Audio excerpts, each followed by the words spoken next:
விஜய் பிறப்பதற்கு முன் கடவுளிடம் பேசிக்கொண்டிருந்தான். அப்போது கடவுள் விஜயிடம், நீ பூமியில் பிறக்கப் போகிறாய். உனக்கு 2 பாதைகளை நான் தருகிறேன். 2 விதமான வாழ்க்கை பாதைகளையும் நீ ஒரு வினாடியில் பார்த்துவிடலாம்.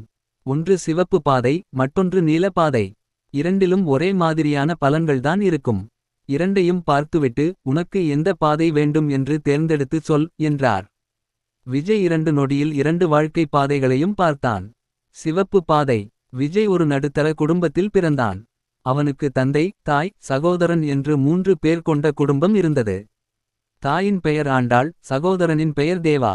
இருவருக்கும் 4, 5 வயது இருக்கும் போதே அவர்களின் தந்தை இறந்துவிட்டார். அதன் பிறகு ஆண்டாள்தான் குடும்பத்தை கவனித்து வந்தார். அப்போது விஜய் மற்றும் தேவா 1ஆம் மற்றும் 2ஆம் வகுப்பு படித்துக் கொண்டிருந்தார்கள். குடும்பச் சுமையை தாங்க முடியாத காரணத்தால் இருவரில் ஒருவரை வேறு ஊரில் உள்ள சிறுவர் விடுதியில் சேர்க்க ஆண்டாள் முடிவு செய்தார். விஜயின் கெட்ட நேரமாக அவனைத்தான் விடுதியில் சேர்க்க தீர்மானித்தார். விஜயை வேறு ஊரில் உள்ள சிறுவர் விடுதியில் சேர்த்தார்கள். 2ஆம், 3ஆம், 4ஆம் வகுப்பு வரை ஆண்டாள் சில முறை விஜயை வந்து பார்த்தார். அதன் பிறகு பல காரணங்களால் விஜயை சந்திப்பதை நிறுத்திக் கொண்டார். தேவாவின் பள்ளி வாழ்க்கை மிகவும் அருமையாக இருந்தது. அவன் பள்ளியில் அனைவராலும் மதிக்கப்படும் மாணவனாக இருந்தான். ஆசிரியர்கள் எப்போதும் அவனை பாராட்டினார்கள். நண்பர்களும் அவனை பெருமைப்படுத்தினர். ஆனால் விஜயின் வாழ்க்கை விடுதியில் மிகவும் மோசமாக இருந்தது. அனைவரும் அவனை குறை கூறிக்கொண்டே இருந்தார்கள். அனாதை போல நடத்தினார்கள். விஜய் மற்றும் தேவா 8ஆம், 9ஆம் வகுப்பு படிக்கும் காலத்தில் தேவாவின் வாழ்க்கை இன்னும் மகிழ்ச்சியாக இருந்தது. ஆனால் விஜய் அவன் பள்ளி எதிரிகளை சமாளித்துக் கொண்டிருந்தான். விஜய்க்கு வினோத் என்ற மாணவன் பகைவனாக இருந்தான். அவன் எப்போதும் விஜயுடன் சண்டை போட்டுக்கொண்டே இருப்பான். வினோத்தின் பக்கம் நேரமும் பலமும் இருந்ததால் விஜயின் சூழ்நிலை மிகவும் மோசமாகியது. வினோத்திடம் அடங்கி வாழ்வது, அவனால் தினமும் அணு அணுவாக துன்பப்படுவது என வாழ்க்கையின் உச்சகட்ட கஷ்டங்களை விஜய் பள்ளிப் பருவத்திலேயே அனுபவிக்கத் தொடங்கினான். ஆனால் தேவாவின் வாழ்க்கை சுகமாக இருந்தது. அவனைச் சுற்றி எப்போதும் நண்பர்களும் பள்ளிப்பெண்களும் இருந்தார்கள். அவன்தான் பள்ளியின் சிறந்த மாணவன். இந்த சூழ்நிலைகளில் இருவரும் பள்ளிப்படிப்பை முடித்தார்கள். விடுதியில் இருந்து வெளியே வந்த விஜய் தாய் ஆண்டாளை வெறுத்துவிட்டு தனியாக வேறு ஊருக்குச் சென்றான். அங்கு ஒரு வேலையைச் செய்யத் தொடங்கினான். மேலும் படிக்க முடியாத நிலையில் தங்க இடம் கூட இல்லாமல் சாலைகளில் தங்கினான். பலர் அவனை பல துன்பங்களுக்கு ஆளாக்கினர்.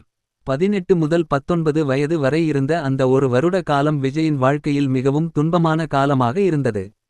19 வயதில் விஜய் ஒரு வீட்டில் வாடகைக்கு தங்கி வாழ ஆரம்பித்தான். அதே நேரத்தில் தேவா கல்லூரியில் பகுதி நேரமாக படித்துக்கொண்டே ஒரு தொழிலை தொடங்கினான். அந்த தொழிலில் மிகப்பெரிய வெற்றி பெற்று பணத்தில் எந்த குறையும் இல்லாமல் சந்தோஷமாக வாழ்ந்தான். தேவா 19 வயதில் ஒரு பெண்ணை திருமணம் செய்தான். 2 வருடங்களில் அவனுக்கு 2 குழந்தைகள் பிறந்தனர். பணத்தில் எந்த பிரச்சனையும் இல்லாமல் தேவா ராஜ வாழ்க்கை வாழ்ந்தான். ஆனால் விஜய் வாங்கும் சம்பளம் வாழ்க்கைக்கு போதாமல் பணத்திற்காக பெரும்பாடு பட்டுக்கொண்டிருந்தான். விஜய்க்கு 23 வயதும் தேவாவுக்கு 22 வயதும் ஆனது. சந்தோஷத்தின் உச்சத்தில் இருந்த தேவா தவறான வழிகளில் செல்லத் தொடங்கினான். பணத்தை வீணாகச் செலவு செய்வது, பல பெண்களுடன் உறவு வைத்துக்கொண்டு சுற்றித்திரிவது போன்ற சுகவாழ்க்கையிலேயே அவன் மனம் இருந்தது. ஆனால் விஜயின் பார்வை வேறாக இருந்தது. வாழ்க்கையில் ஒரு நிலையான இடத்தை அடைய வேண்டும், நல்ல நிலைக்கு வர வேண்டும், தனக்கென்று ஒரு நல்ல குடும்பத்தை உருவாக்க வேண்டும் என்பதுதான் அவன் எண்ணமாக இருந்தது. விஜய் நினைத்தபடி 26 வயதில் சமூகத்தில் ஒரு நல்ல நிலையை அடைந்தான். தனது சொந்த ஊரில் ஒரு தொழிலை தொடங்கினான்.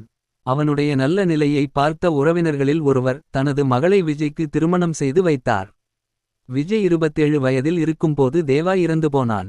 வயதான ஆண்டாள், முதியோர் தொகை மற்றும் தேவாவின் மனைவியின் வருமானத்தில் மிகவும் சிரமப்பட்டு வாழ்ந்தார். தாய் ஆண்டாளின் முகத்தை கூட பார்க்க பிடிக்காத விஜய் இறுதியில் தேவாவின் குடும்பத்தையும் தன் குடும்பத்துடன் சேர்த்து வாழ வைத்தான். அதன் பிறகு 60 வயது வரை சந்தோஷமாக வாழ்ந்து பிள்ளைகளின் திருமணம் உள்ளிட்ட பல கடமைகளை செய்து முடித்தான். நீல பாதை. நீல பாதையிலும் அதே குடும்பம்தான். ஆனால் இதில் விஜய் சிறுவர் விடுதியில் சேர்க்கப்படவில்லை. ஆண்டாள் பல கஷ்டங்களுக்கிடையில் 2 மகன்களையும் தன்னுடன் வைத்து வளர்த்தார். இந்த வாழ்க்கையில் தேவாவை விட விஜயின் பள்ளி வாழ்க்கை நன்றாக இருந்தது. தேவா சந்தோஷமும் கஷ்டமும் இல்லாத ஒரு நடுநிலை வாழ்க்கையை வாழ்ந்தான். இருவரும் பள்ளி படிப்பை முடித்தார்கள். விஜய் கல்லூரியில் படித்துக் கொண்டிருந்தான். தேவா பகுதி நேர படிப்புடன் தொழில் செய்து பணம் சம்பாதித்துக் கொண்டிருந்தான். விஜய் கல்லூரி படிப்பை முடித்து ஒரு வேலைக்கு சென்றான். தேவா தனது தொழிலில் கவனம் செலுத்திக் கொண்டிருந்தான். வேலை செய்து கொண்டே விஜய் தனது திருமணத்தை முடித்துக் கொண்டான். அவனுக்கு 2 ஆண் குழந்தைகள் பிறந்தனர். தேவா மற்றும் விஜய் இருவரும் ஒருவருக்கொருவர் வாழ்க்கையில் உதவி கொண்டனர். விஜய்க்கு 30 வயது இருக்கும் போது தேவா திருமணம் செய்து கொண்டான். அவனுக்கும் 2 குழந்தைகள் பிறந்தனர். இருவரும் அவரவர் வாழ்க்கையை தனித்தனியாக வாழ்ந்தார்கள்.